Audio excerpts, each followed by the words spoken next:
Okay, I'd like to call the meeting of the Glendora City Council to order for Tuesday, April 11th. It is 6 p.m. Let the records show that all council members are present. For the audience here tonight, City of Glendora utilizes a hybrid meeting format to allow for participation both in person and verbally. So if you're here in person, please silence your phones and refrain from speaking unless recognized. Okay, again, it's a public meeting for the community of Glendora. And at this point, I'd ask that the city attorney read the closed session title into the record. Thank you, Mr. Mayor, members of the council, ladies and gentlemen who may be joining with us in person or on Zoom or other media. City Council has two items on its closed session agenda. The City Council will continue receiving briefings from the city's negotiators pursuant to Government Code Section 54956.8 regarding the possible purchase and acquisition of the so-called Dale Road property, whose common street address and APN number are listed in the closed session agenda. And secondly, the City Council will receive a briefing from the City Attorney's Office regarding one matter of pending litigation to which the city is a party. The title of that litigation is Perry versus City of Glendora, Los Angeles County Superior Court, case number 21 STCV 43152. Thank you, Mr. Mayor. Okay, thank you. And with that, I'll open public comment on items on the closed session. I see there's no one here in the audience wishing to speak. Is there anyone on Zoom? I do have participants. If anybody would like to speak on the closed session items, if you can please click on the raise icon. And I have none. Okay, then I will close session or close public comment and recess us into closed session.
You okay? Okay, welcome. I'd like to reconvene our meeting into open session at 7 PM and ask the city attorney to read us out a closed session. Thank you, Mr. Mayor, members of the council, ladies and gentlemen, joining us in person or online. City Council had two items on its closed session agenda again tonight. The first item involved a privileged and confidential briefing by the city's negotiating team with the owners and potential sellers of the property located at 1762 Dale Road. There was a privileged and confidential briefing. Questions were asked and answered. No reportable action was taken, nor was any solicited. Okay, thank you, Bill. One more, Mr. Mayor. That's right. I'm sorry. That's okay. The second item was a matter of pending litigation to which the city is a party. The title of that litigation and the court case number is printed in the closed session agenda. The parties have reached a tentative settlement of the litigation. The terms and conditions of that settlement will need to be reduced to a written settlement agreement, which, when fully executed by the parties, will be available for public inspection and copying. That's it, Mr. Mayor. Thank you. Okay, thank you. With that, if I would ask that everyone please stand and invite Luff Johnson from the Lorraine Baptist Church to lead us in an invocation, followed by Erica Landman with the Pledge of Allegiance. Shall we pray? O God, remind us that thankfulness does not wear the badge of partisanship. We can all be thankful to our Glendora City Council for their leadership and guidance through the difficult, worrisome, stressful, frightening, sad, and divisive pandemic of COVID. Deep calls to deep, your servant the psalmist has said, and all of us were taken to the very depth of our own being. But at that depth, we discover who we are, and just as importantly, who our leaders are. And we thank you, O God, for each city council person and the agencies of our city who manifested their care and concern for every man, woman, and child in this community through their policies and actions.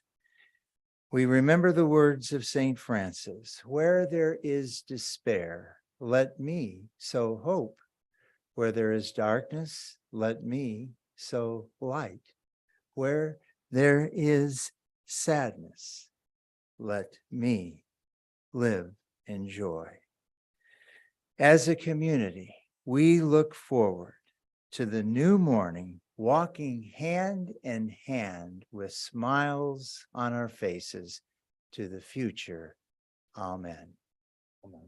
Thank you, Love. Erica? Put your hand on your heart. Ready to begin? I pledge allegiance to the flag of the United States of America and to the republic for which it stands, one nation, under God, indivisible, with liberty and justice for all.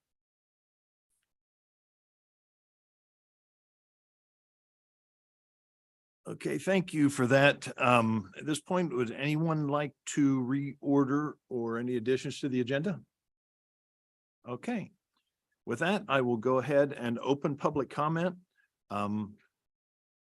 Invite members of the public here in person to speak. If you'd like to speak, please fill out one of the speaker cards and get it to the city clerk. All speakers are limited to 3 minutes, speaking once, both on and off agenda items. In Zoom, if you're participating via Zoom, please use the raised hand icon if you'd like to speak. So with that, I'll start with Jenny Chan.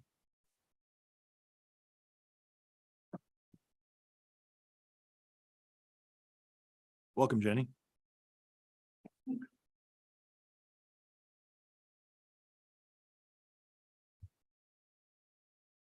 Good evening, honorable members of Glendora City Council. My name is Jenny. I'm here today to talk to you about my concerns of the recent decisions for the city to revise our vision statement and notably remove the word inclusive from the statement. As a member of this community, I want to let you know why this action feels deeply personal. To me, inclusion is not just a buzzword, but a promise that the city is working diligently with its residents to create a welcoming and thriving community for all. Our nation and our city is changing and become more diverse. Removing inclusion from our vision statement is an ill-informed decision to hold this community back from reality. My family moved here 2 years ago at the height of the pandemic. While everyone we meet in person is friendly, kind-hearted, and welcoming, I'm also very well aware that there are a handful of vocal and disturbing voices roaming online. Combined with incidents of Asians being attacked on the street at broad daylight, makes me so nervous, and my anxiety is through the roof, to the point that I don't feel comfortable walking on the street, walking with my dog in the neighborhood. For the majority of this city council member, who looks very different from me, I'm a 5'2" Asian woman. This could sound ridiculous and unrelatable, but I want you to know this is the reality that me and a lot of Asian American citizens and our community members has to deal with, has to live with every day. Diversity is a driver of innovation and is a critical component of being successful on a global scale. This is not me speaking. This is the first sentence in a Forbes Global Diversity and Inclusion Study. Removing inclusion from our vision statement not only risks further disenfranchising underrepresented groups within our city, it also is detrimental to foster a community of innovation, resiliency, safety, sustainability, and inspiration for everyone. Without prioritizing inclusion, our city others' priority would not apply equitably to all Glendorans. Thank you. Jen. Okay, up next, Crystal Wadado.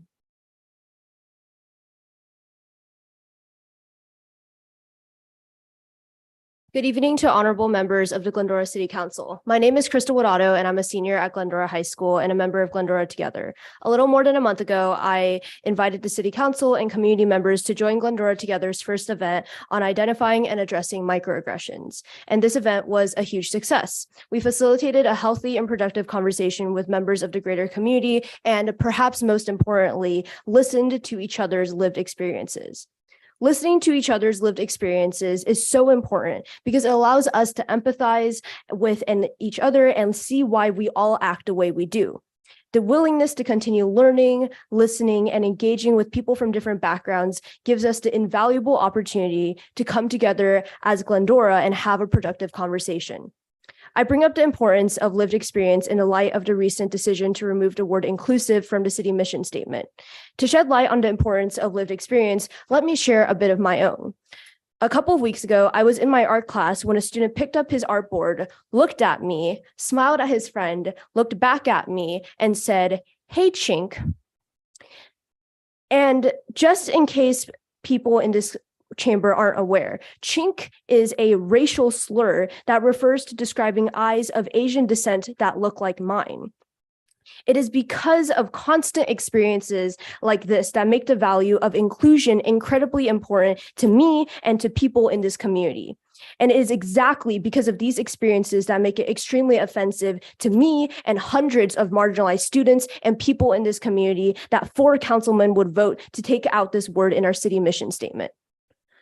However, for better or for worse, living for years in Glendora has also taught me the coexistence of rightful anger and patience for progress.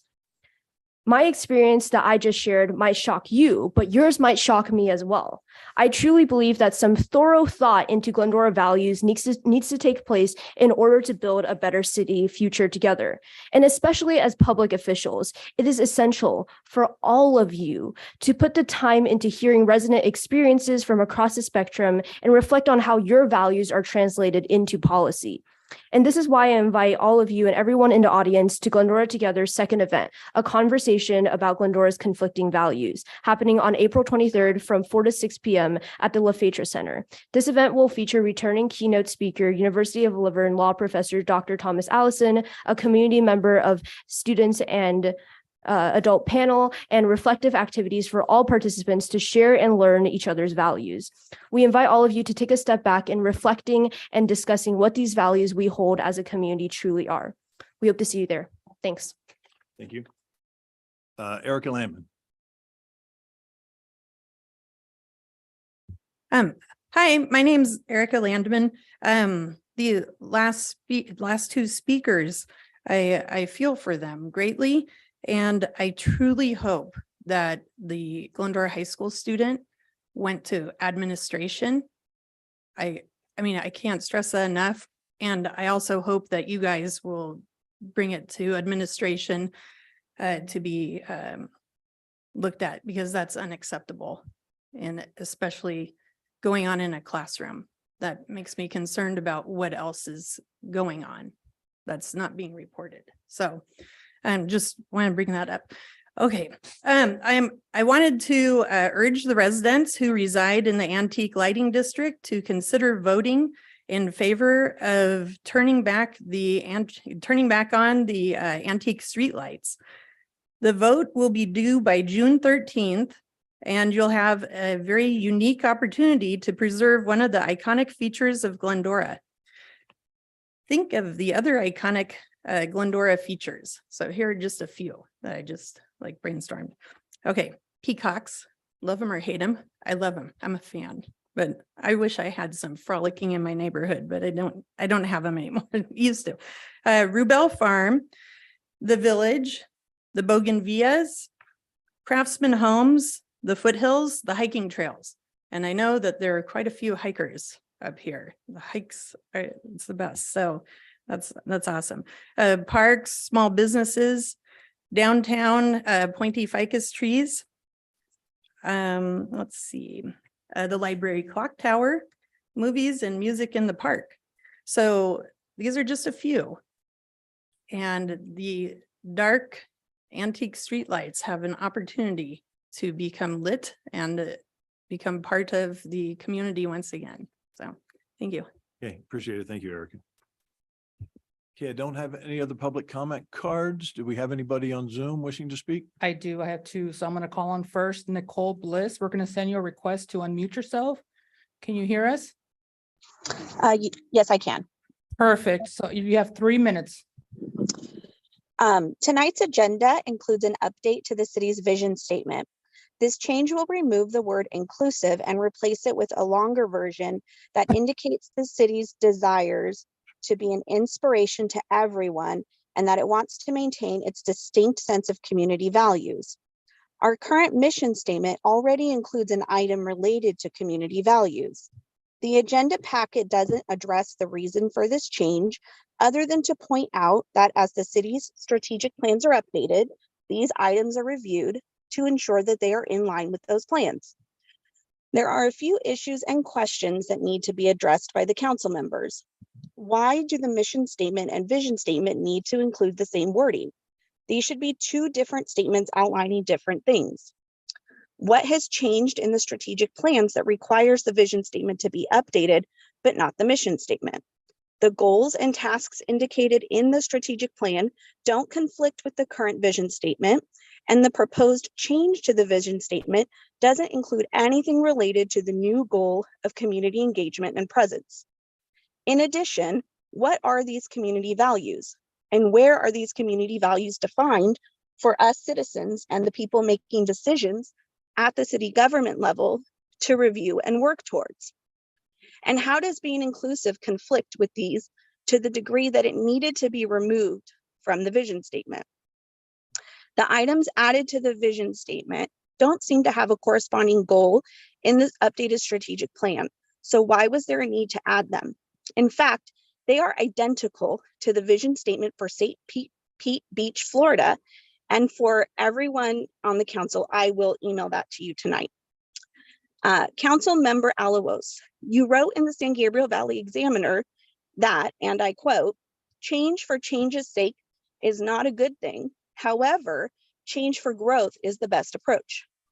And while I don't disagree with this, there isn't anything being presented to explain why you felt the need to change the city's vision statement and how that will lead to growth. And it's an exact duplicate from another city's vision statement, which also supports this argument. This change seems to be a change for change's sake. Why do we no longer want to be an inclusive community? Why are we overly focused on community values that are not being defined? I hope these are questions we will see answered and discussed tonight or addressed by the council, because currently this change appears to be something that happened outside public discussion and with no reason for there to be a change other than to remove a word that is being used as a political weapon. Being part of an inclusive community is somewhere everyone wants to live. Thank you. Thank you. We have one other. Yes, we're going to send a request to unmute yourself for Terry Merrick, if I pronounce it correctly. Can you hear us? Yes, can you hear me? Yes, we can. You have 3 minutes. Okay. My name is Terry Merrick. I'm a third generation Glendora resident, and I'm sorry I can't be there. Have family visiting out of town. This is good to meet for dinner, so I'm zooming in from a parking lot at Pickle Pete's. I wanted to express my disappointment and frustration and anger about the 4-to-1 vote to remove inclusive from the vision statement. And I want to remind the City Council, particularly Councilman Thompson, Alawas, and Councilman Boyer, of the promise that you made back in October 2020, when you drafted and adopted, and I quote, "a resolution of the City Council of the City of Glendora to be an inclusive city." At that time, here is what you committed yourselves to. And again, I quote, "that in common voice we join in celebration of our history, celebration of our growth, and our becoming. And we are proud to be an inclusive community of friends and neighbors working together in the best traditions of Glendora. And that we further commit ourselves to anti-racism, anti-sexism, and anti-misogynist, and reject all attitudes and behaviors contrary to our principles and to unity and order." End quote. In the preamble to this resolution, you cited the 2019 vision statement that says that, I quote, "Glendora will be an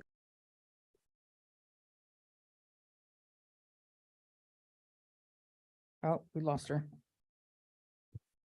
Looks like she dropped out of the Zoom. I've dropped out of the. Yeah. And Okay. is there anybody else wishing to speak? Terry, I do see you there.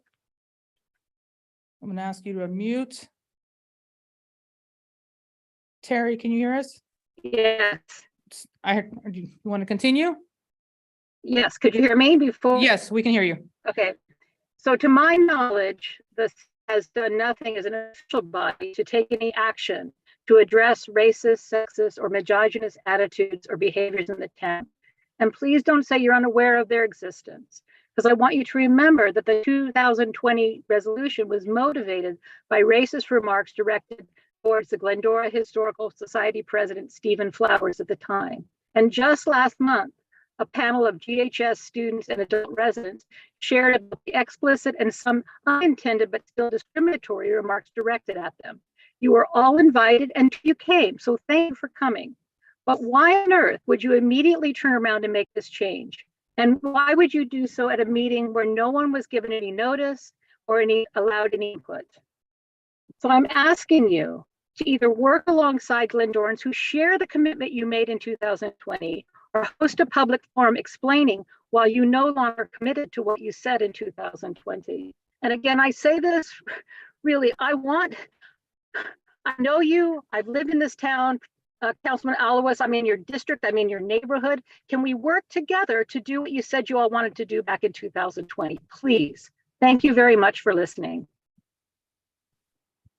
Do we have anybody else on Zoom that would like to provide public comment? If you can please click on the raised hand icon. I don't have anybody else. Okay, thank you. With that, I'll go ahead and close public comment and bring it back to council for statements and reports. Who wants to go first? Go, David.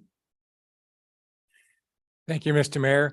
I would like to publicly extend a great compliment and thank you to our Community Services Division for the outstanding Easter egg hunt at the two parks this weekend.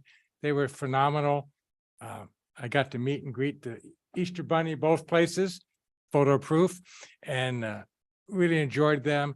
Also, thank the Glenkirk and Glendora churches for their generosity of the pancake breakfast served. I heard at Gladstone Park, they served over 350 breakfasts, so that's rather phenomenal. That's a lot of flapjacks.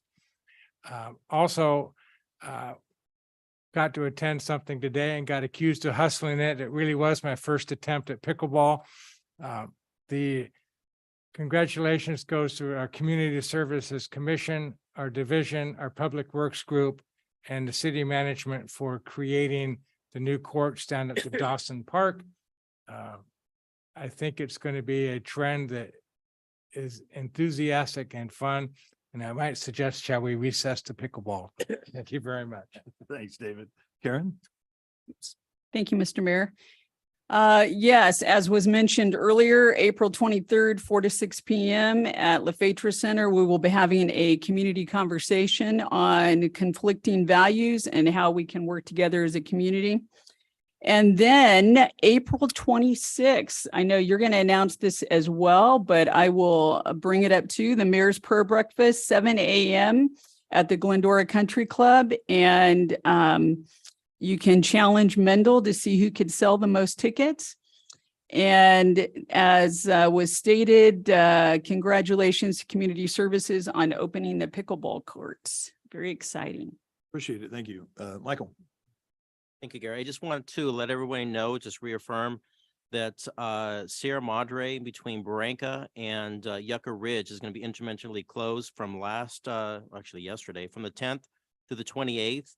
And there's going to be full road closure April 10th through the 19th. That really hasn't happened necessarily, but beware when traveling that direction. There's a lot of traffic there in the mornings and the afternoons and late evenings.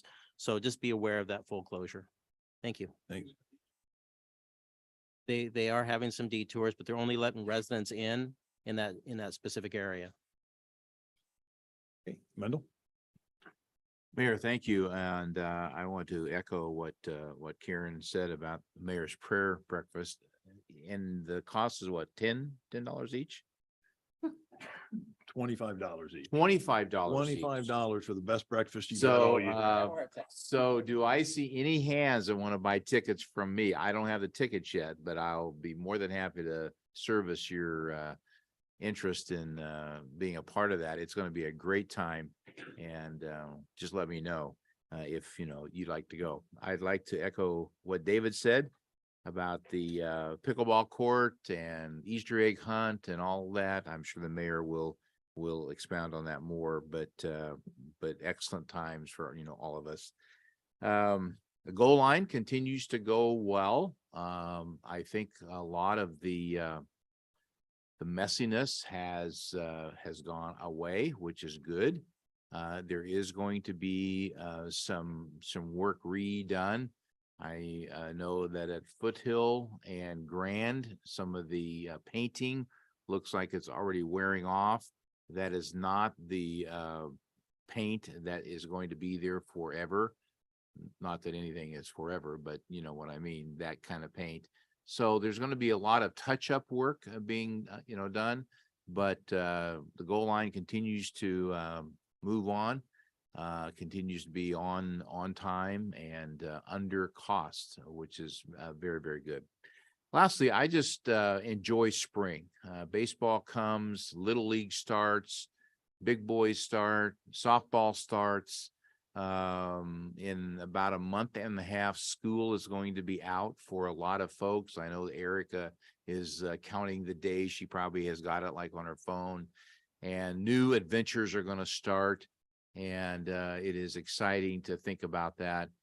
But in the past week, month, maybe 45 days. There's been a journey that a lot of people that have a faith have been on. And what I've found out from talking to a vast assortment of, friends that have completely different faiths than I do, is there's one thing that we all share.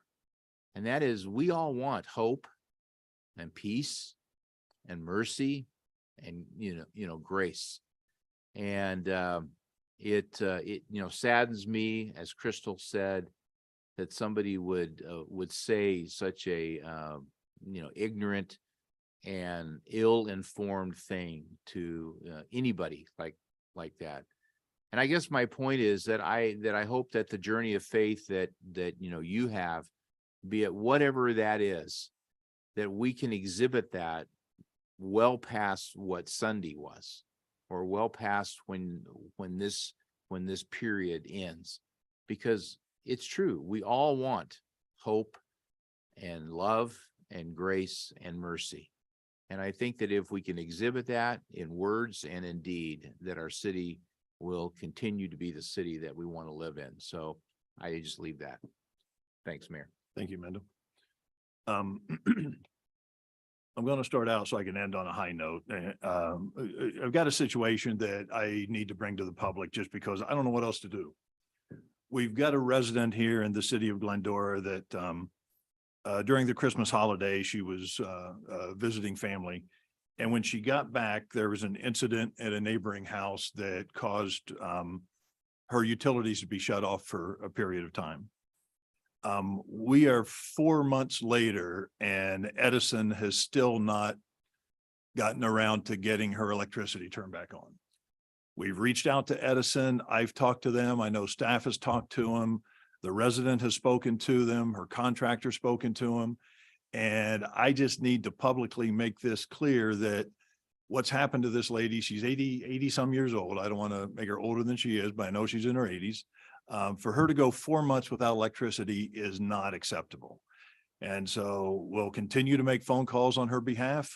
We have no authority over Edison, but I thought that maybe if I made it public, somebody at Edison would take the time to listen and understand this is a serious issue for us to have a resident without electricity when there was no damage to her home for over 4 months. So with that, I want to go back to talk about the mayor's prayer breakfast. The mayor's prayer breakfast this year, the message, the theme of it is unity. It's very important in a world that is so divided today. And unfortunately, everything becomes political. Everything becomes political. And it didn't used to be that way. Whether we can ever get back to the way it used to be or not, I have no idea.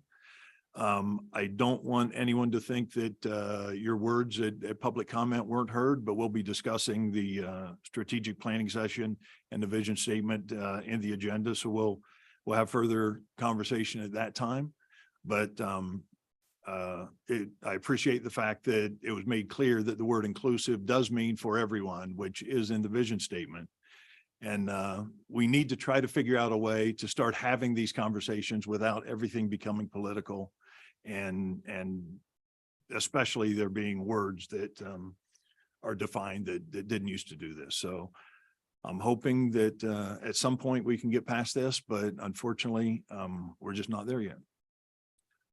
So with that, I'd like to move on to special items. Item number 4, the Glendora City Council presentation of a proclamation declaring April 9th through 15th. Oh, wait a second. I forgot you guys. You actually sent me a message and said you wanted to say something. We did. Yeah.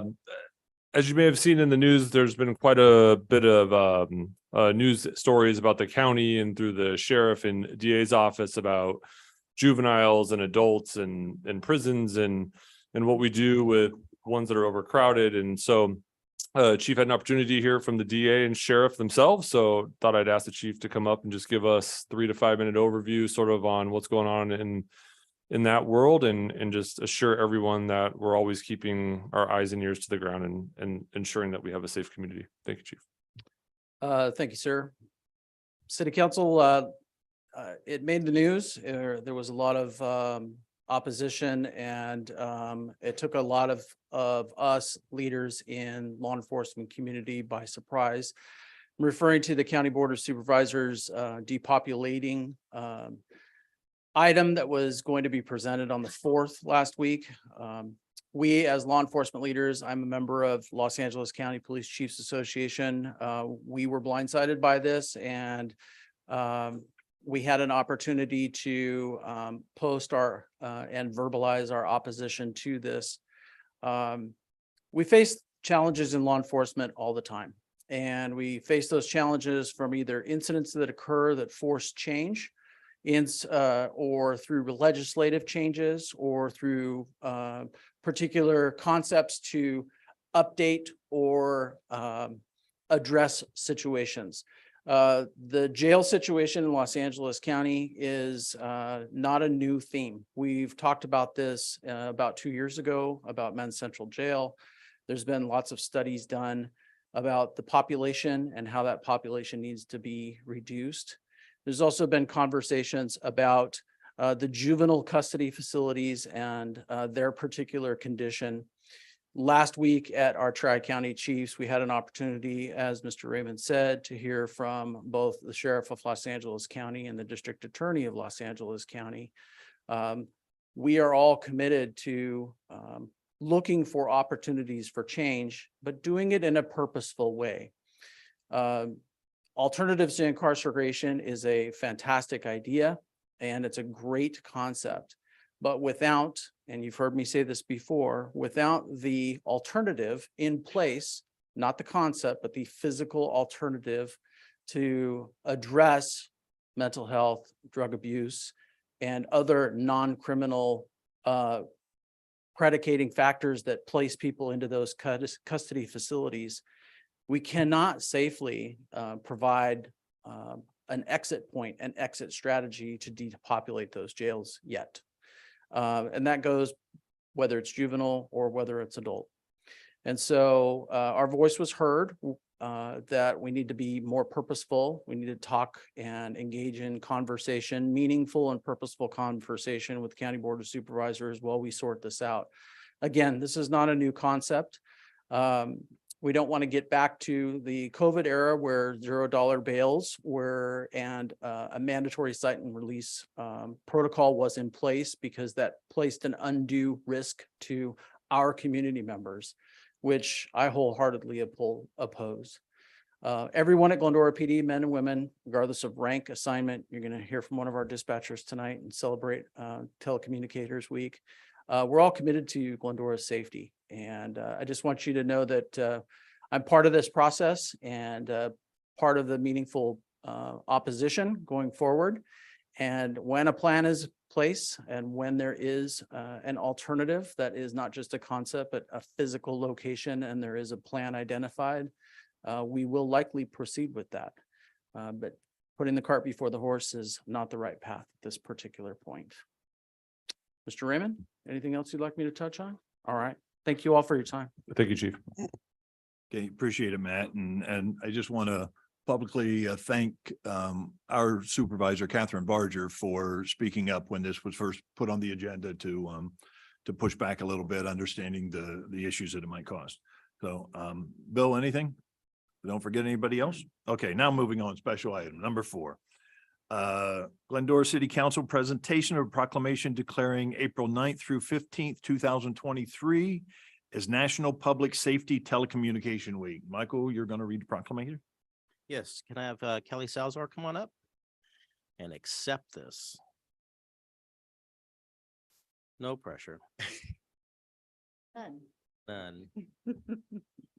Whereas the public safety telecommunicators are the first and most critical contact our citizens have with the emergency services, that they are a vital link between the citizens or the victims and the public safety providers who may apprehend a criminal, save their possessions from fire, or save their life or life of someone else. And whereas each day, public safety telecommunicators answer desperate calls for help, responding with services that save lives and property of citizens in need of assistance. And whereas the safety of our police officers and firefighters is dependent upon the quality and accuracy of information obtained from citizens who call Glendora's 911 Communications Center. And whereas public safety telecommunicators of the Glendora Police Department have contributed substantially to the apprehension of criminals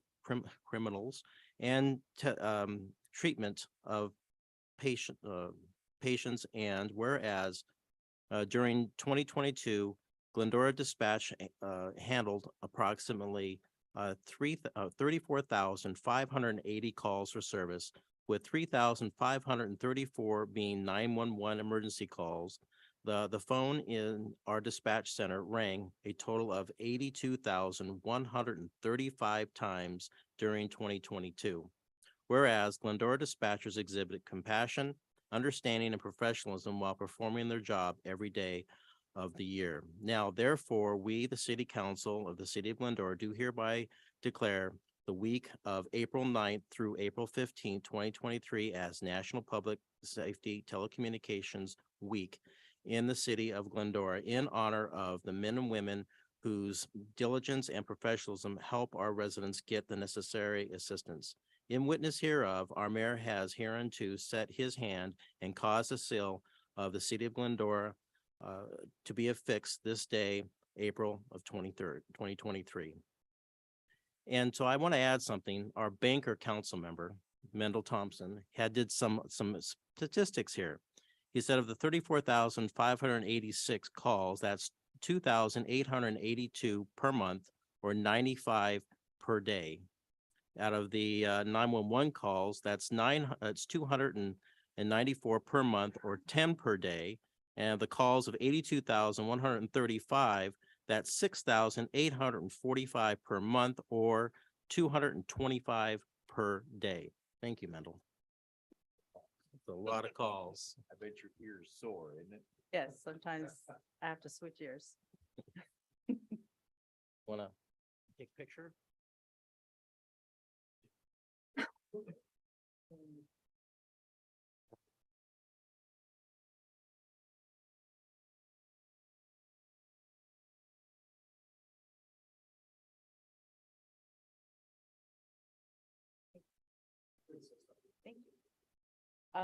Yes, I would like to say thank you to our council for all your support. Also, I have a large group here that supports us all the time, every day, and they're here with me.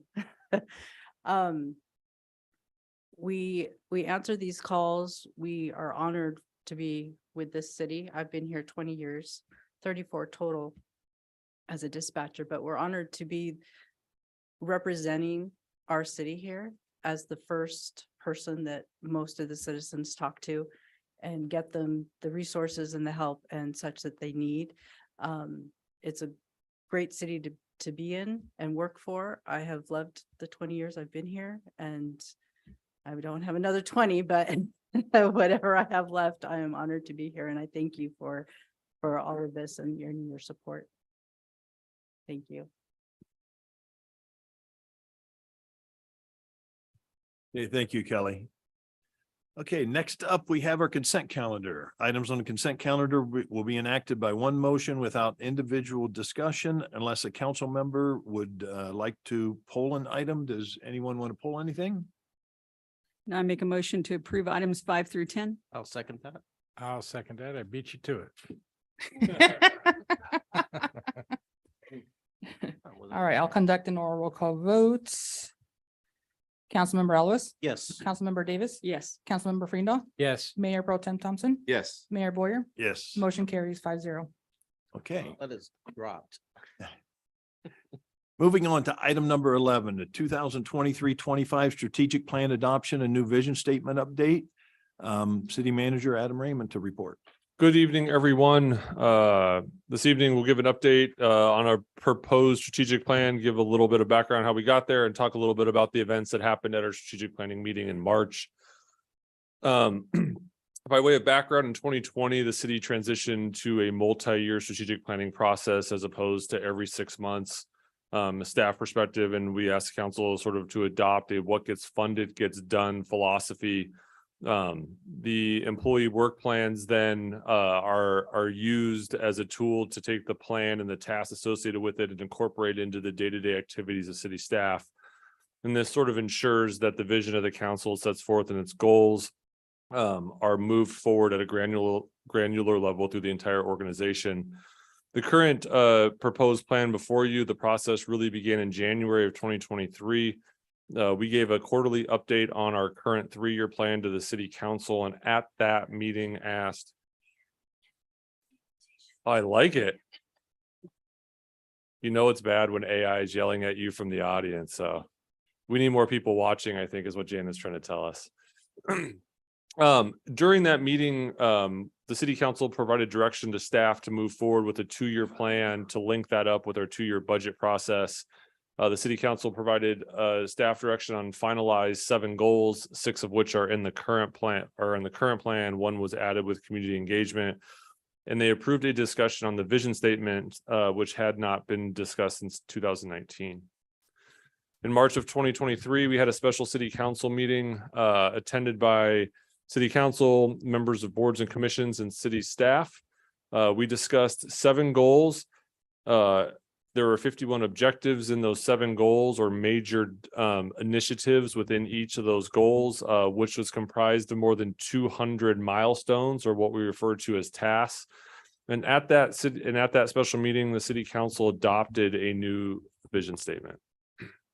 So just for recap, for those of you watching, the entirety of the proposed plan is in the budget this evening, but the city's main goals are maintaining a financial stability and sustainability. And an important note here, city council made the change from improved financial stability to maintaining, as Mayor Pro Tem Thompson likes to say, the city's done a tremendous job bringing forward its finances. And so now the goal is to maintain that for our community, which has been a long theme throughout Glendora's history.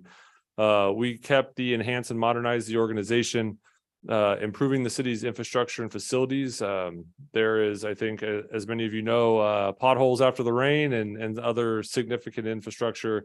And we're doing our best to improve those facilities, and items like the grand opening of the courts today at the teen center are important. There was a lot of discussion about implementing strategic economic development and what that means.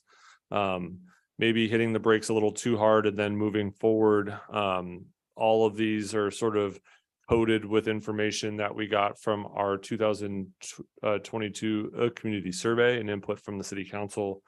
We want to continue to enhance employee development and retention. We've worked really, really hard to bring up staffing in the city, and the council's been a huge driver for why that continues to occur and why we've been successful in those areas. Implementing strategic homelessness solutions. This is the #1 concern in our community, not just this last community survey, but also one before. And then lastly, the city council voted to add a new area, which is enhancing community engagement and presence. So the 49 objectives, after 8 hours of conversation at the special city council meeting, city council agreed on 49 objectives in the various areas. Economic development has 9, financial is 5, employees are 3, modernization is 12. In the infrastructure area, we have 8, homelessness 4, community 8. Again, the details for all these items are included in the report this evening.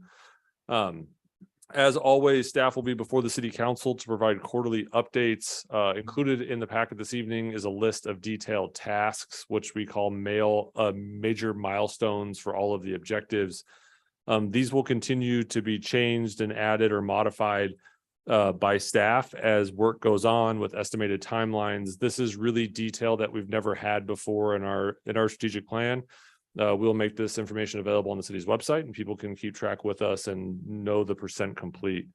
And again, if you have questions, go to cityofglendora.org/strategic plan. So as part of our strategic planning process here in the city looks at mission statement, its core values and vision statement. One of the questions that was asked when we started this process the last time is, hey, when did we update these last? So really doing some research, Kathleen was able to show that we really didn't have any of these items really till about 2012. I mean, 2010 was our first discussion on those. The city's mission statement was adopted in 2010, last amended in 2012. City council chose not to discuss this item. And again, the core values, last amended in 2017. And I will tell you, both of these amendments are very minor tweaks. Was last changed in 2017. The city's vision statement has actually had the most changes over time. The city had its first vision statement, from what we could tell in looking through minutes, in 2014. And that's listed here in reverse order. In 2018, the city amended its vision statement by taking out by 2018 and simply saying Glendora will be a cohesive community with a high quality of life for current and future generations. That was amended in 2018. The vision statement was changed in 2019, where Glendora will be an inclusive, charming, and vibrant community. And at our March 9th special city council meeting, the new vision statement was adopted, which is currently on the city's website.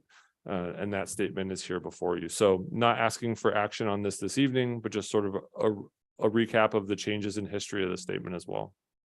So with that, Mayor, we ask the city council ask any questions and adopt the 2023-2025 two-year strategic plan. Okay, thanks, Adam. I'll bring it back to council. Who wants to go first? Michael? Sure. Hands on the button. No, Adam, you captured a lot of what we wanted to say and wanted to do as we move forward in the next 2 years. So I know that, we brief, we have a lot of ideas and things that we have our wants and needs sheets, as it were, that sometimes gets quite extensive, and that you folks had listened and you incorporated a lot of that into it. It was a very long meeting on that day. And hopefully we can maybe make some changes in the future, so it's maybe not as long, maybe a different format perhaps, but you really captured an awful lot. We did a lot of work that day, and I'm really pleased with the outcome of this. And I believe that we're in a better place for it. And we have incrementally, year by year, improved the city to the great extent. Financially, we're doing really good. You're doing a good job with the morale and the staff, and we're getting more roads paved, and the plumbing, if you will, the water pipes. We're just improving across the board, and I'm really grateful and thankful for this. Again, to my colleagues, we've done a very good job, I think, in addressing many of these issues and listening to the residents. And I'm sure that's going to continue on to the future. And we have just a great city. It's just a wonderful city. And I just love walking down the streets and talking with folks.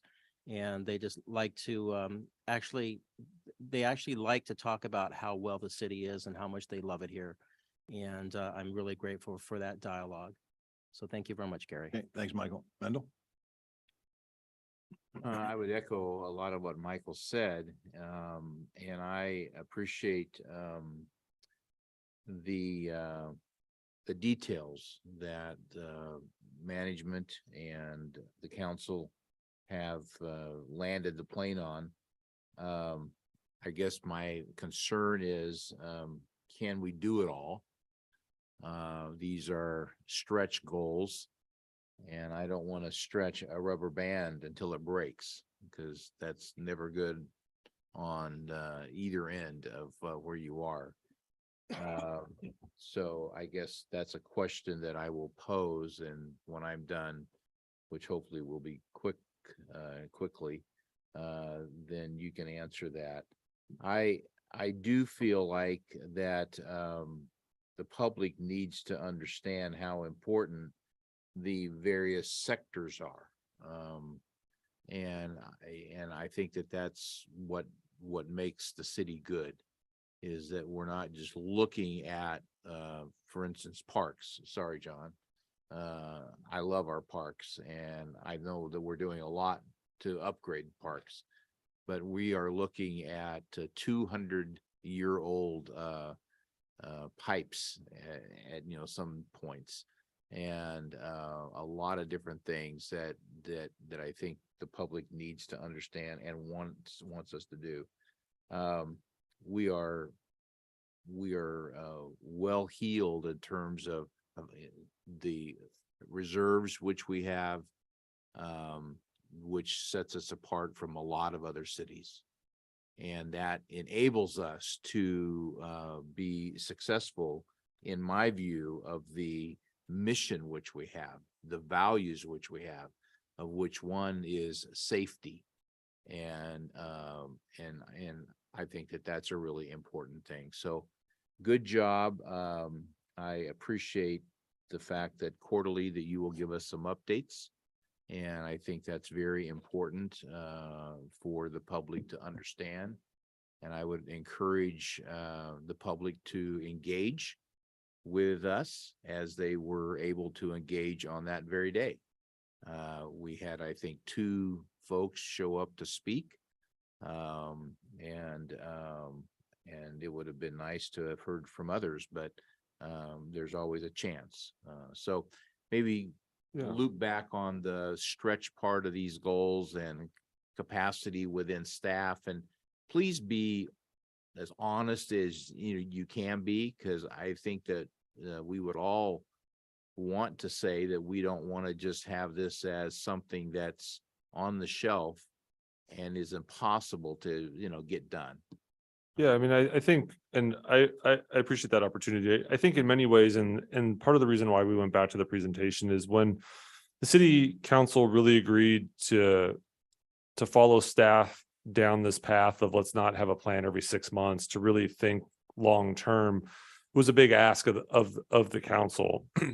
And when all of those objectives and goals and initiatives, and we spent lots of time with the council before the special meeting in 2020, and then during that meeting, and it was, in the middle of COVID, and it was so many things came out that we knew at that time it was going to be impossible to get them all done. And so to the extent possible, we listed when things would carry forward past the term of the strategic plan.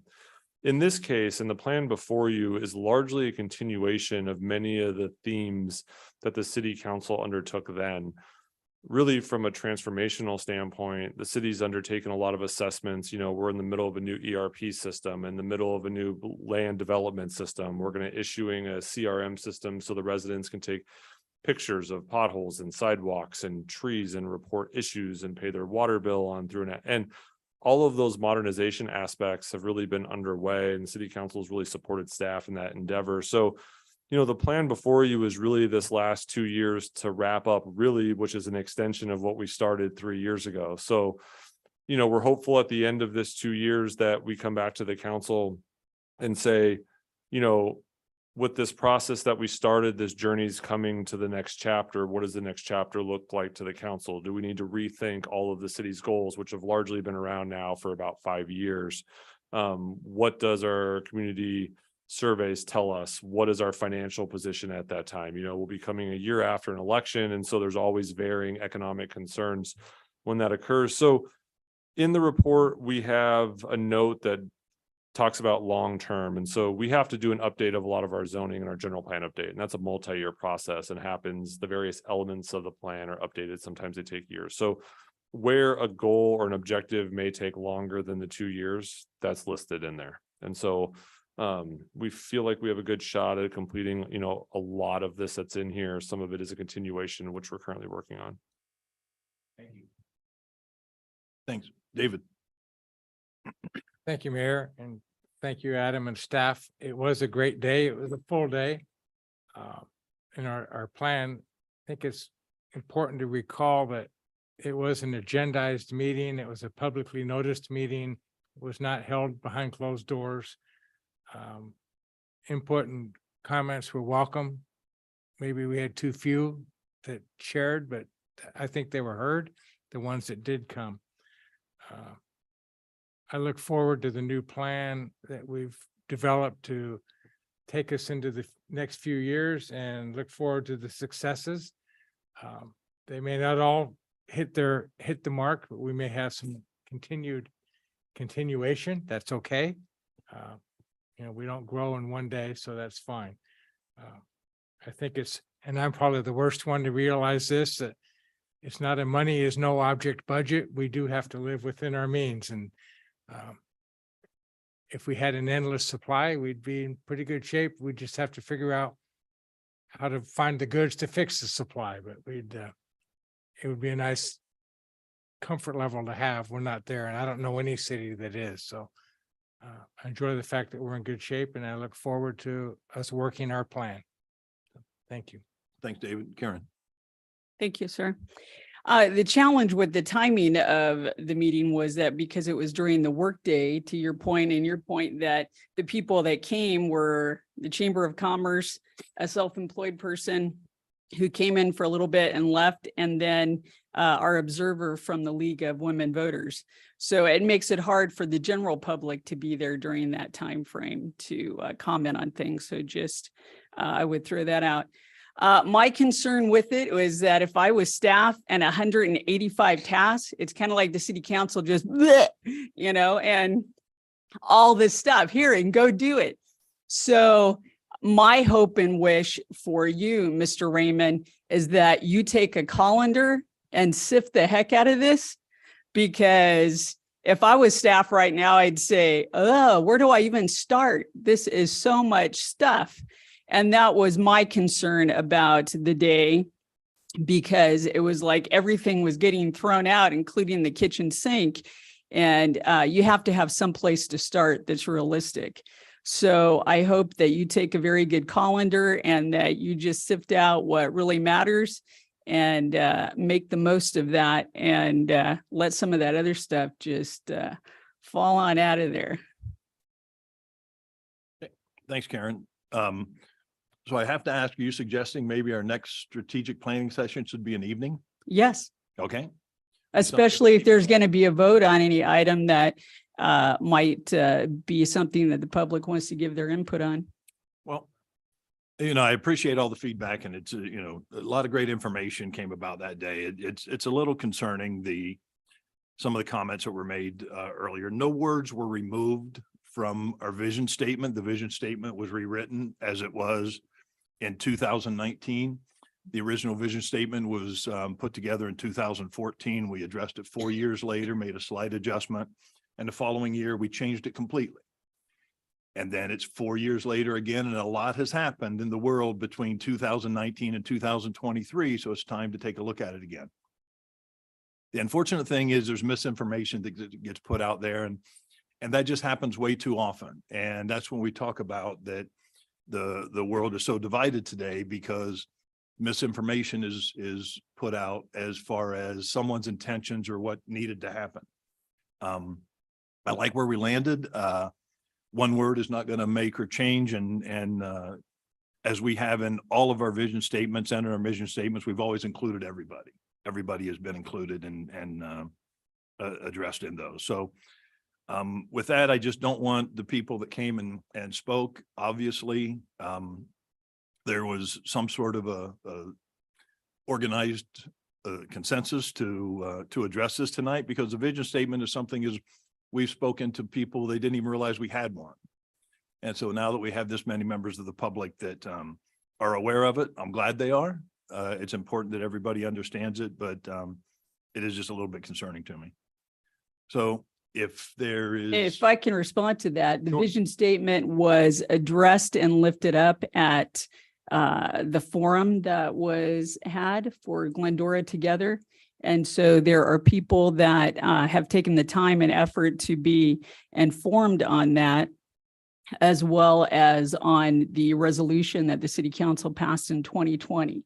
So that is how they have followed that, and they take an interest in following what the city does. I understand, but like I mentioned, no words were removed from the vision statement. It was rewritten as we have done in the past. Well, semantically, to rewrite something, you remove words. So, because it's not the same. Well, with that, I guess we have a motion already by Michael to approve our strategic plan moving forward. Looking for a second? Got a second by I'll David? second. You didn't want to jump in there. Passing it. Okay, I'll conduct Thank an you. oral roll call vote. Councilmember Ellis, Yes. Councilmember Davis, Yes. Councilmember Freendall, Yes. Mayor Pro Tem Thompson, Yes. Mayor Boyer, Yes. motion carries 5-0. And Mendel, your beautiful spring weather has brought my allergies out And tonight. mine as well. I do agree. Yeah, I didn't think to take an allergy pill before I got here. Okay, up next is item number 12. It's a consideration of a resolution relating to the establishment of a levy for fiscal year 2023-24 and 24-25. Assessment in connection with a streetlight maintenance district number 2 for our antique streetlights.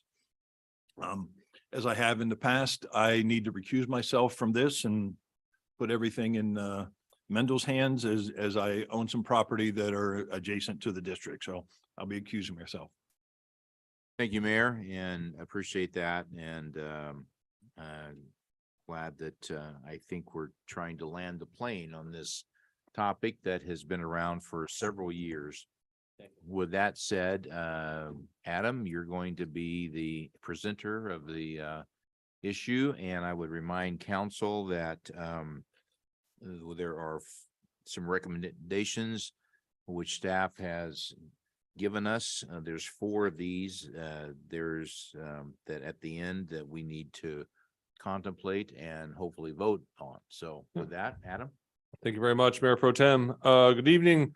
As you know, we were before the city council 2 weeks ago with a very comprehensive report, which provided links and summations of about 3 years worth of past actions. So much so that the city clerk over here is choking on her coffee. So all the copying of paper. Oh, sorry, tea. So this is a brief overview and map, and I think it's important to point out is in the agenda this evening and in the packet, you have attachments that provide finite detail on APN numbers and street addresses and equivalent benefit units and the exact precise map of the proposed lighting district number 2. This is just a general overview. As many of you know, the antique streetlights were installed in 2 phases in 1911 and 1914. Approximately 115 of those remain today. Other areas have been removed previously, such as Glendora Avenue and Foothill. The system was shut down, as we talked about, in 2004 due to safety concerns, and previous antique streetlights, we could just said were removed from the original 2 systems. City of Glendora established its first lighting landscape maintenance district 1976. In November of 1996, everyone's heard the term Prop 218, which was passed, which required some procedural elements for how the establishment and increases are done. As we've talked about in detail before, various assessments have been contemplated and or requested increases were done to revitalize the system in 2004, 2007, 2008. In January of 2020, there was a renewed interest by this council on reestablishing an antique streetlight district to replace and or retrofit the antique streetlight system. In late 2021, the city received notice that it received a $1.5 million allocation from the budget process sponsored by Senator Portantino.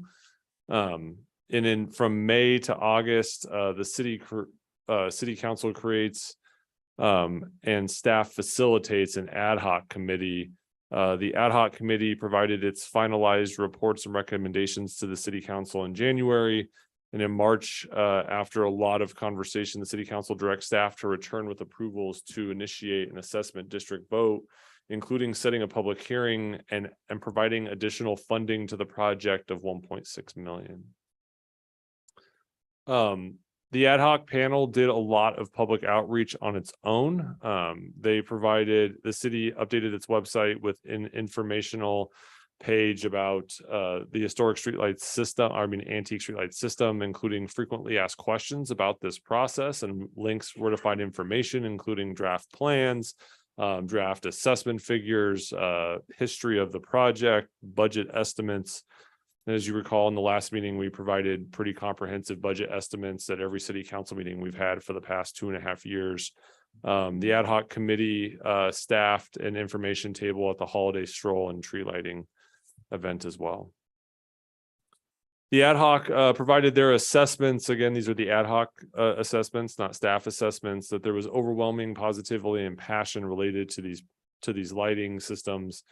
They specifically talked about their conversation with residents in the area about safety and security. They thought an initial feedback assessment would be acceptable within a $100 to $200 range.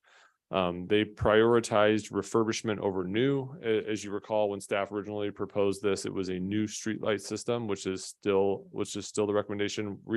Refurbishment of some of the bases of the lights and replacement of some of the wiring and conduit. They requested that if funding or or the project remain a challenge, that we move forward with the assessment district and look at alternatives for additional phasing and or grant funding opportunities. And they wanted us to rebid the project that we had to see if we could lower the overall cost.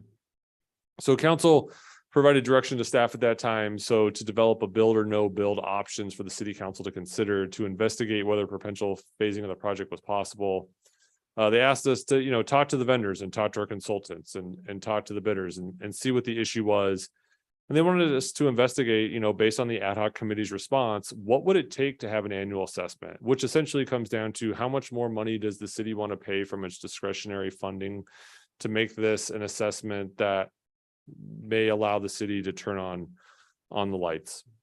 And they wanted us to continue moving forward with our consultants. As you know, the city council authorized staff to engage with Wildan to draft engineer's report, work with the ad hoc committee to educate them on the process and budget. And by the way, all those ad hoc committee meetings were published, and all the information again is on the city's website. And you wanted us to move forward until a final decision had been made. And just a quick recap, as I think we all know, current market conditions, aka inflation, staffing shortages, have caused materials and project costs to increase pretty significantly. Timing of this potential project also coincided with significant Caltrans conduit for fiber installation projects in the state of California. All of this created a limited pool of interested contractors and impacted material pricing and curtailed the availability of equipment to complete the project as we originally envisioned. City staff regrouped with our engineering team, which is JMD and city staff members. And and one of the key takeaways was the bid proposal issued by the city would have benefited from greater detail and clarity as it relates to refurbishment and or replacement. And one of the things we talked about is each of those streetlights is in variable condition. The establishment of the streetlight district is not that Edison maintains these lights, that city staff maintains these lights. And so it creates a really burden on, if one of them was hit by a car, which just happened and it has to be removed, what do you replace that light with? The variable conditions that are out there make some of those lights non-refurbishment. We're talking about, when you talk about refurbishment, we talk about like new, and just the ambiguity of what it would take to rehab the existing streetlights, with knowing that 1/3 of them are probably not salvageable, created a difficulty in the marketplace for having these rehabbed at an affordable price for the project. Replacing the streetlight poles with new fixtures. So if you walk in the village, the historic looking streetlights are not old. They're not 100 years old. They're about 20 years old. And so having this composite material with look and feel of almost exactly the same proportions, the lights that are there, create an opportunity to reduce overall cost of the project, but also extend the life of those assets to ensure that there's less maintenance required for where they are installed. City staff both engaged a manufacturer of these lights to see if we get a better price if we bought them ourselves, and then worked with a contractor to determine if then moving forward would be cheaper if they just did the installation instead of buying them themselves, if we could take off the markup, for example. Staff met with the one bidder of the project after we went out to bid twice, PTM Engineering. We went line by line through the proposal, understanding through a negotiation process kind of what was going on, what they understood, where we had an opportunity to save money. And at the last council meeting, we went over these in much greater detail, but extending the construction timeline would allow the bidder more flexibility with staffing challenges that they may have.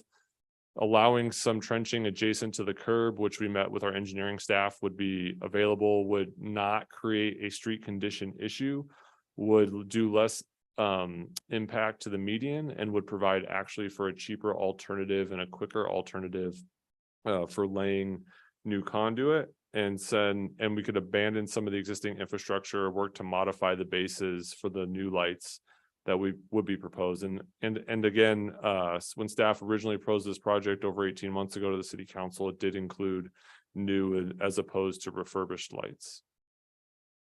So city council provided additional direction to staff. The city council added another $600,000 in discretionary funding to the budget, as we talked about in great detail at the last meeting.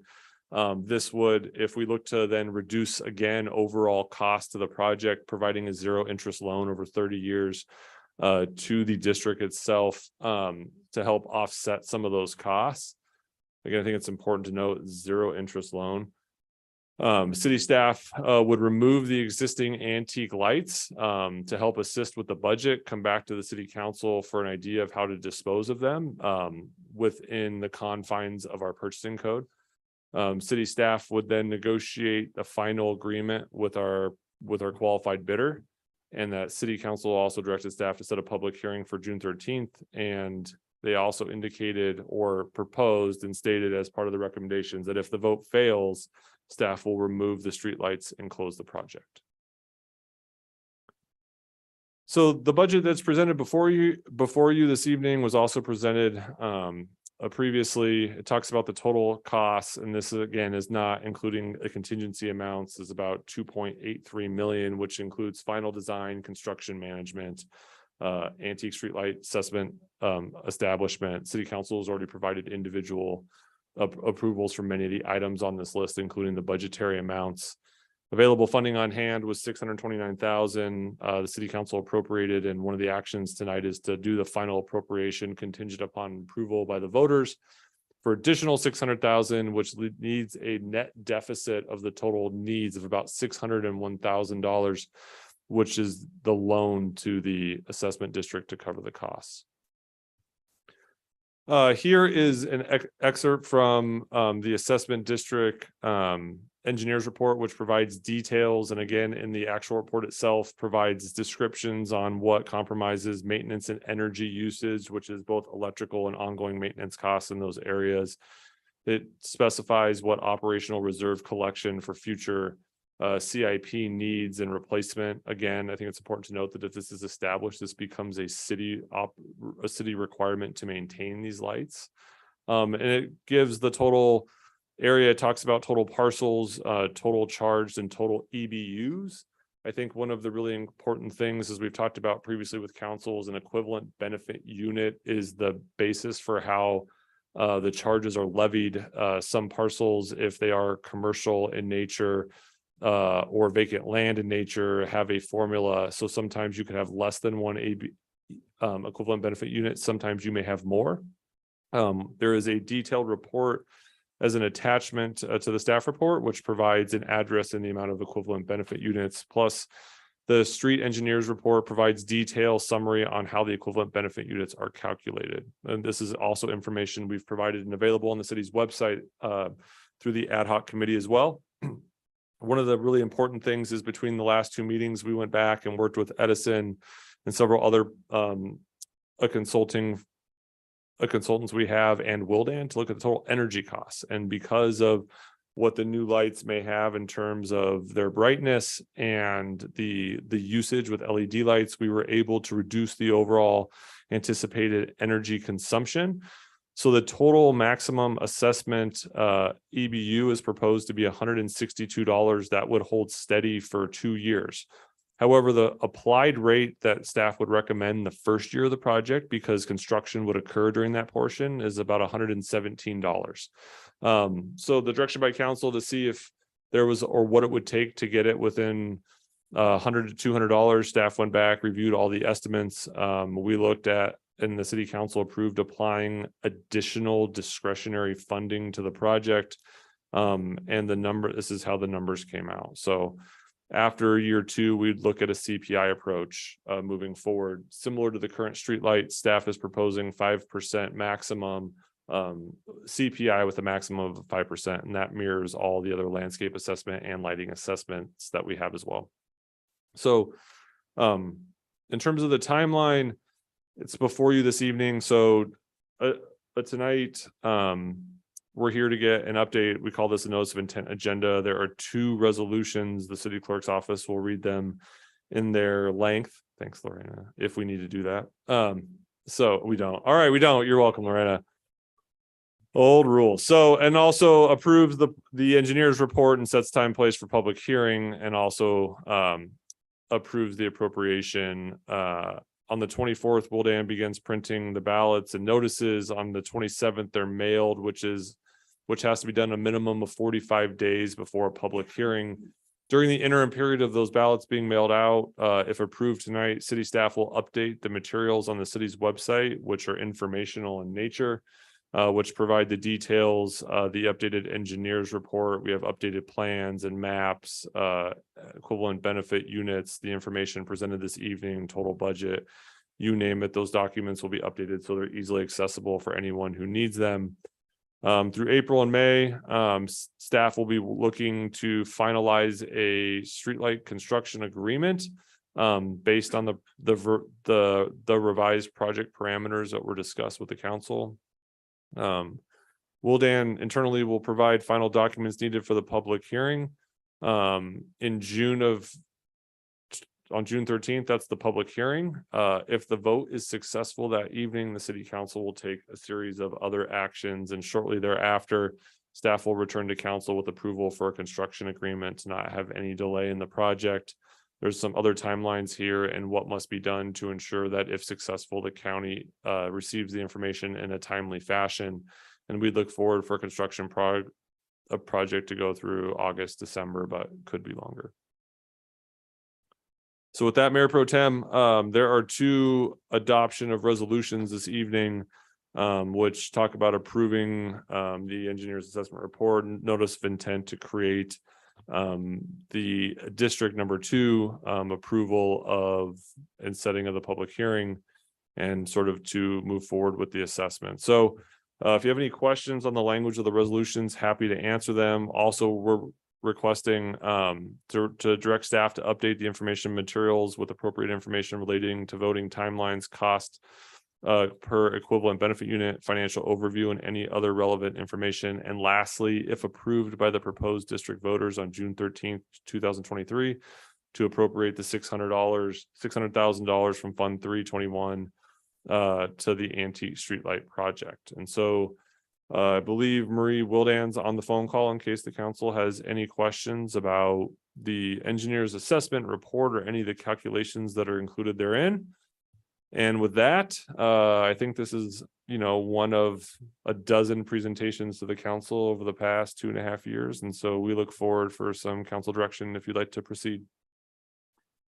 Adam, thank you. And I want to have Karen be the first one to opine on this. She has sat through a number of the 12 or even more council hearings on all of this. So Karen, any questions or thoughts that you have? No, as we stated at the last meeting, let's move ahead, see if the voters approve this.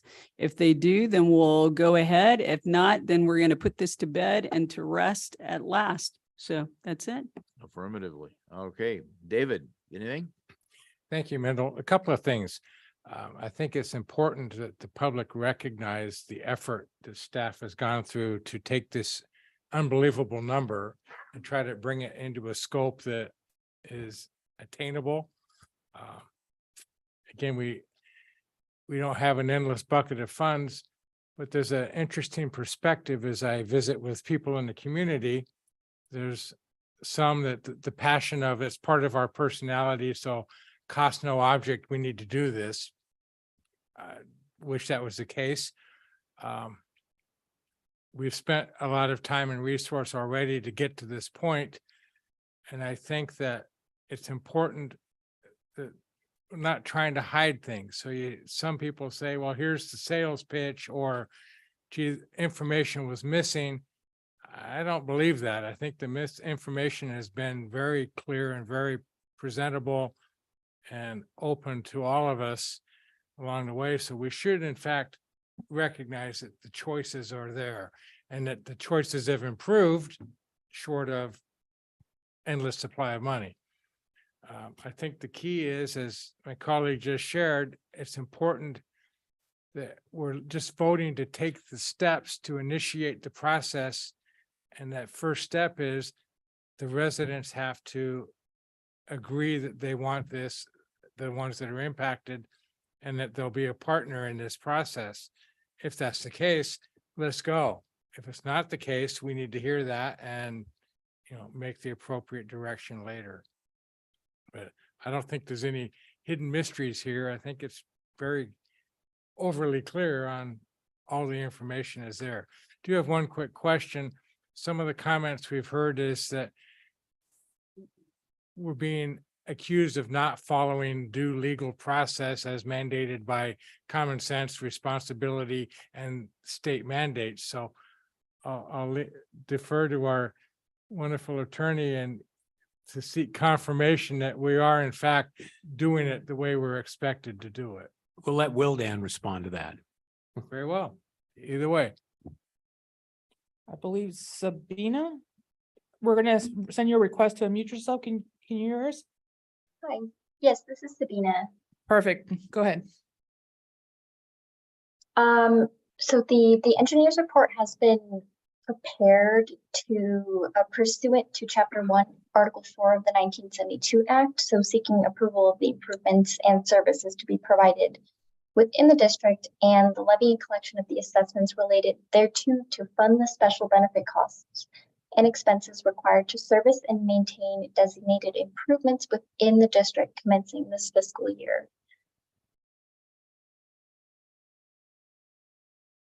David, does that help you? I'm taking that as, yes, we're doing it correctly as the answer. So thank you for that. Bill, do you want to add or? I was just going to take say, away? we received oral, written communication that raised some questions. That's been forwarded on to Wildan. Does the Wildan representative have any concern about those objections, or are you satisfied that your process is compliant with state law? Yes, this process is compliant with state law. Okay, thank you, Bill, and thank you, David. Thank you. Michael. Thank you, Mendel. Again, thank you again, Adam and Moises and staff for all the hard work of getting those numbers down. I know that was challenging. So if you look at this, it's $13.52 a month if this were to get passed at currently. Now, secondly is that if this does, the voters do vote for a lighting district and we take the next step, then you have more power to negotiate further with this, correct? To maybe bring down the price, then we have a project in hand. So the city is providing an additional contribution to the project. So if there's a cost savings, it will cut down on the city's overall contribution. So those discretionary fundings go back to other money. So it doesn't affect the loan per se or the proposed assessment that's here. I think it's important to note in the first year, it's actually a little bit less than what you said. It's only proposed to be $117. So we're not even at $10 a month in the first year. If you look at it that way, and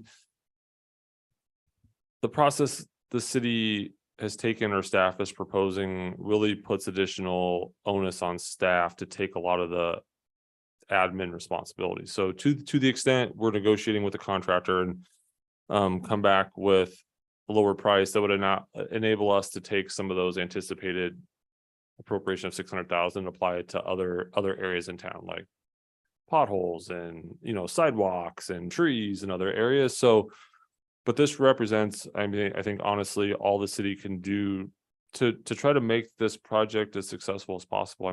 I think to your point, Councilman, when you look at the previous 3 attempts when this happened, one of was just, hey, we need to increase the assessment by a lot to rehab the facility. And the 2 other ones were the city paying a portion, the city offering a loan. And while we got better and higher percentage of yes, we never got to yes. And so this is now the city doing 3 things. It's paying more money, doing more work, and having a much lower amount that the district would have to fund over a period of time. So from that aspect, it's actually cheaper now than it would have been in other times, especially considering CPI and inflation that would have happened. This is essentially the best we could do with the approvals the city council provided. And this represents, a refurbishment, not as originally envisioned, but something new and using as much of the antique system as possible. And you articulated that the city is going to be the GC on this, That's correct. and we have the bandwidth to do that. Yeah, we'll be more from a project management standpoint. Yes, we've taken a lot of steps internally, try to move a lot of big projects through. You guys, the city council's approved a lot of major street projects, for example, that haven't come to fruition yet, just because we're waiting on materials and supplies. So, Moises assures me that we're going to be okay. So, no, it's going to take some staff time, but I think looking at a longer timeline actually helps us move forward with this project. So are we still thinking about doing the inline boring or a combination of that and some of the grinding in the street? No, this simply is, as sort of we talked about the last meeting, this represents curb adjacent in the street, basically a wheel that's a grind down. It goes down a certain area and encased in either concrete or part of the slurry seal that allows us to not affect the overall condition of the street and not cause people to have some of their right of way torn up as well. Now, is there going to be some in the right of way? Yes. Will be some in the sidewalk? Yes. So when we have finalized construction plans and city council approves those will all be for public consumption as well. And the plan also is to include extra lights that are now missing. I think it's like. Yeah, I think 13. we were looking like 120 total lights when we were talking, but there are some lights that are missing. So there's 113, well, 112 now. The one got hit by a car, and I think the proposed light was system was like 115 or 116. So So last question for clarity, the 45 days ends on June 13th that you talked about on the hearing is, can they bring their ballot that night? Or does it have to be by a certain time that afternoon or evening? yes, they can bring them that night Yes? before the public hearing, correct? Or during the public hearing? They have until the close of the public hearing to submit their ballot. Yeah, and again, please, if the city council approves this, please vote. One way or the other, exercise your right to vote. All right. Thank you very much. Thank you, Mendel. Karen, were you pointing towards your microphone or? I was just going to make a comment, but never mind. Okay. So, just two things. One, I want to echo what everybody said, but I want to personally say it too. Thank you to staff. You guys have gone the extra mile on all of this. And so thank you for, a tremendous job. And thank you. The other thing is, as our timeline shows, April the 27th or thereabouts, ballots should be mailed and people should be getting those. And the owners of the property will have the privilege to vote and vote up or down. And everything that we've talked about a couple weeks ago and everything that tonight will be or is on our website, but I know will be on our website. So if there's questions that any of the owners have that you want to look at, our website will be able to do that. And then June the 13th is the last day. Ballots will be allowed to be turned in, and that night we will supply popcorn and your favorite drink, and ballots will be counted right here. Can you imagine that? And or at least I've been told thereabouts. I don't know if they'll be counted exactly right here. And we won't be using any voting machines either. And no voting, no hanging chads, all of this kind of stuff. So by June the 13th, we should know if this is going to fly or if we're going to be putting this to bed. And so that will be a very significant date that the public may want to come. Now, I'm seeing people going to their microphone to clean up Yeah. exactly what I've just said. No, actually, you raise a valid point, and I think one I'd like the city clerk to talk about is sort of the validation of the project to ensure the public that That would this be is on the great, up and up. yes. So when the ballots are turned in, the city clerk's office will validate that the owners that are turning in ballots actually fall within that district and are the owners of the properties associated with the proposed assessment. When we come in here, we'll have validated any ballots we've received to date, and then any received when the public hearing opens and during that time where we take public testimony will be validated as we sit in here, and then should be able to provide a tally, hopefully immediately following. If not, we might have to take a brief recess just so we can finish validating and provide you with an answer. Okay. So great. David?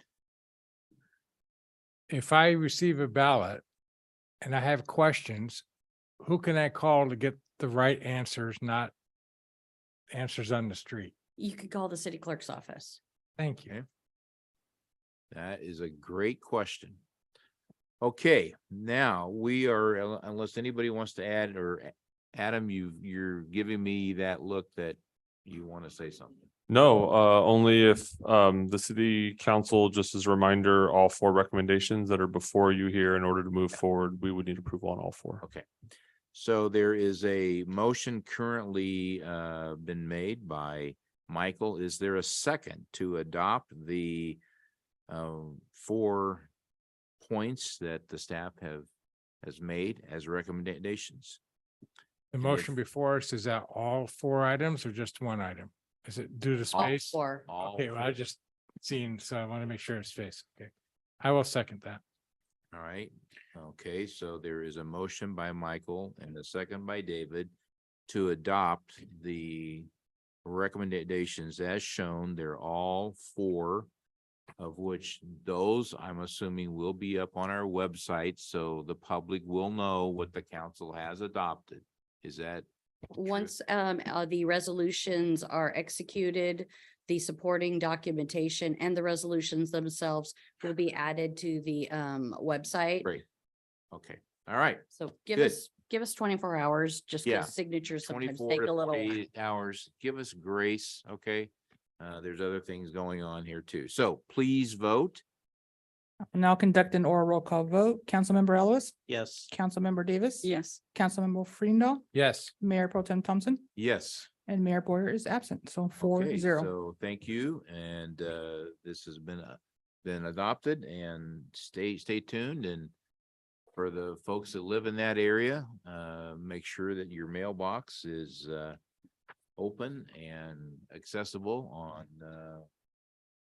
what date did I say? April the 27th. All right.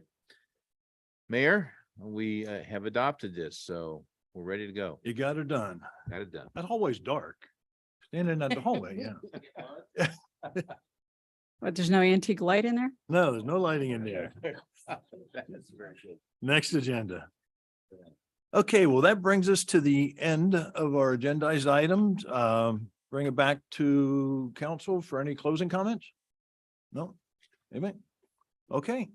Adam, nobody? Okay, with that, we are adjourned at 8:32.